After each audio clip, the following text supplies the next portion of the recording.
નમસ્કાર, જય માતાજી, જય દ્વારકાધીશ. જણાવતા ખૂબ દુઃખ થાય. ધંધુકામાં ગઈકાલે 2 રમીથી એક ભરવાડ સમાજના યુવાનનું મર્ડર થયું.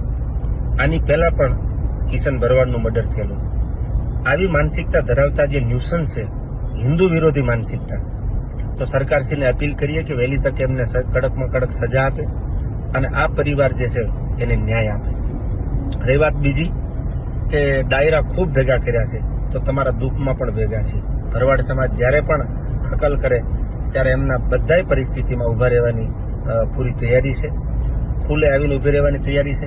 ત્યારે દ્વારકાધીશને પ્રાર્થના કરી જે પરિવાર ઉપર દુઃખ પડ્યું છે એને મજબૂત બનાવે, એને આ દુઃખનો સામનો કરવાની ક્ષમતા અને શક્તિ આપે.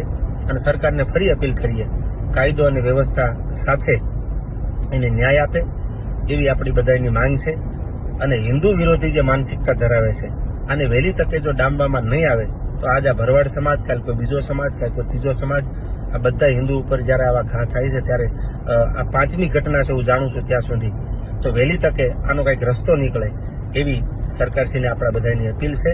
અને જ્યાં જરૂર પડે ત્યાં હૃદયથી, તન, મન અને ધનથી ભરવાડ સમાજ સાથે છીએ. જય સિયારામ, જય દ્વારકાધીશ.